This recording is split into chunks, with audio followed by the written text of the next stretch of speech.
Bangladesh bank থেকে অন্যান্য ব্যাংকের ঋণের সুদহার বা নীতি সুদহার 10% অপরিবর্তিত রেখেই মুদ্রানীতি ঘোষণা করা হয়েছে। গভর্নর আহসান এইচ মনসুর বলেন, শুধু মূল্যস্ফীতিকে টার্গেট করে নীতি সুদহার কমালে অন্য বড় অর্জন থেকে পিছিয়ে পড়তে হবে। আর বাংলাদেশ ব্যাংকের স্বায়ত্ত শাসন দিয়ে অধ্যাদেশ জারি করা উচিত বলেও মনে করেন আহসান এইচ মনসুর। আরও জানাচ্ছেন অনুপ অধিকারী তরুণ।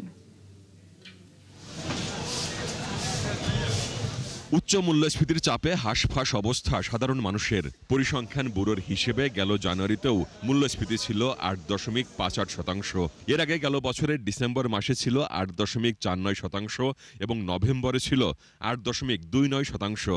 একটা তো হচ্ছে মূল্যস্ফীতি। বাংলাদেশ ব্যাংকে 2025-26 অর্থ বছরের দ্বিতীয়ার্ধের মুদ্রানীতি ঘোষণা করতে যে গভর্নর বললেন, মূল্যস্ফীতি 7% নামিয়ে আনার লক্ষ্য থাকলেও তাতে তিনি সফল হননি।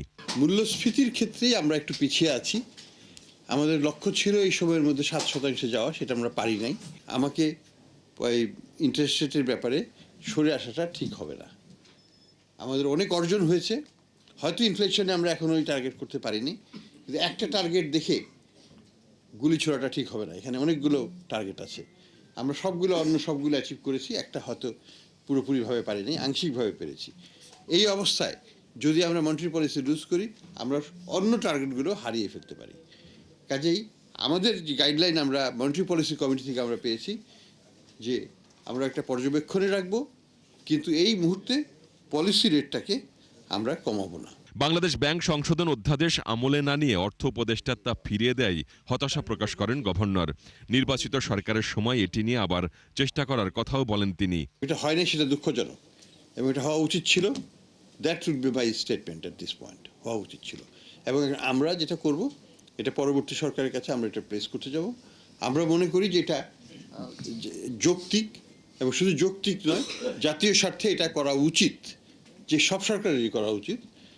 এবং এটা করা উচিত কেন হচ্ছে, যে এটা না করলে পরে যে জিনিসগুলো আমরা দেখেছি, যে ধরনের লুটতরাজ ব্যাংকিং খাতে হয়েছে, যে ধরনের ব্যাংকিং খাতকে যেভাবে অপব্যবহার করা হয়েছে, সেই প্রবণতাটা আবার ফিরে আসতে পারে, এবং এটাকে আমাদেরকে পার্মানেন্টলি একটা ঢাল হিসাবে ব্যবহার করে প্রতিহত করতে হবে।